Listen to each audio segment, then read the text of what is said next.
Hi అండి అందరికీ. ఈ వీడియోలో పాలకూర హార్వెస్టింగ్ అండ్ కర్రీ కూడా ప్రిపరేషన్ ఇందులోనే చూపిస్తానండి. ఇది 4th టైం హార్వెస్టింగ్ చేయటం. ఇదిగోండి మొదల వరకు పట్టుకొని ఆకులు కట్ చేసుకోవాలి. ఈ చిన్న చిన్న ఆకులు ఏవైతే ఉంటాయో అవి వాటిని వేళ్ళకు వదిలేసినట్లయితే అవి వారం నుంచి 10 రోజుల్లోపు పెద్దవయ్యి ఈ సైజులోకి వస్తాయి. నాకు ప్రతి వారానికి ఒకసారి కానీ 10 రోజులకు ఒకసారి కానీ కన్ఫామ్గా మా ఇంట్లో పాలకూర అయితే వండటం జరుగుతుందండి. తోటకూర కూడా వేసామండి. ఇది వారానికి ఒకసారి కానీ 10 రోజులకు ఒకసారి కానీ తోటకూర కూడా వండుకోవడం జరుగుతుంది. ఈసారి తోటకూర వీడియో కూడా పెడతాను.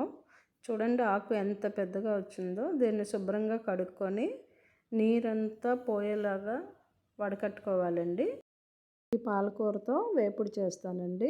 దీనికి 6 మీడియం సైజు ఉల్లిపాయలు, 8 వరకు ఎండుమిర్చి, ఒక పాయ వెల్లుల్లిపాయ, ఆనియన్స్ని చిన్న చిన్న ముక్కలుగా కట్ చేసుకోవాలండి. ఇవి ఎరుపు ఆనియన్స్, ఇవి స్వీట్ ఉండదండి.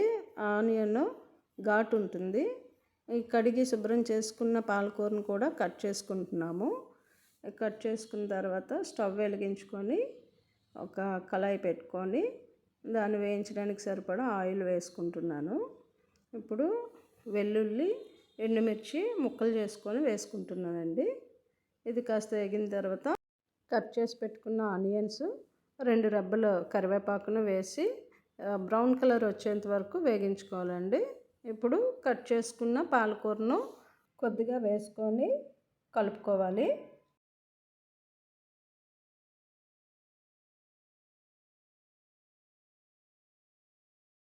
బాగా కలిపిన తర్వాత మిగిలిన పాలకూరను కూడా వేసుకోవాలండి. వేసుకొని అడుగు పట్టకుండా కలుపుకోవాలి. ఇది కూర ఎంత కనబడుతుంది కానీ అయ్యేసరికి కొద్దిగానే అవుతుంది. స్టవ్ను మీడియం ఫ్లేమ్లో పెట్టుకోవాలండి. అడుగు పట్టకుండా బాగా కలుపుకోవాలండి.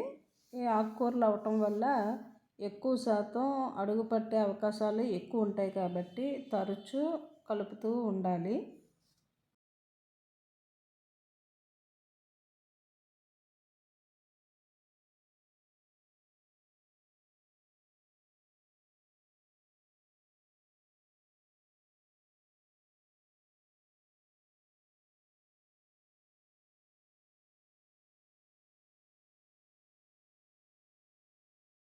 బాగా కలిపిన తర్వాత స్టవ్ సిమ్లో పెట్టుకొని మూత పెట్టుకోవాలండి.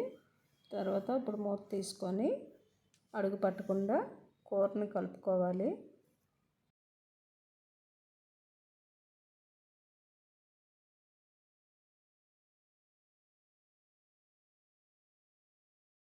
బాగా కలుపుకొని ఒక 2 నిమిషాల పాటు సిమ్లోనే ఉంచి మూత పెట్టుకోవాలండి. ఇప్పుడు మూత తీసుకొని అడుగు పట్టకుండా కలుపుకోవాలి.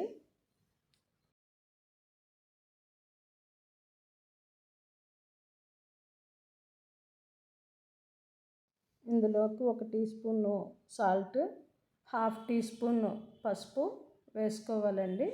ఇందులో ఇంకా కారం మసాలాలు ఇంకేమీ ఉండవు. ఎందుకంటే ఎండుమిర్చి వేసాం కదా, ఎండుమిర్చి కారంగా ఉంటుంది.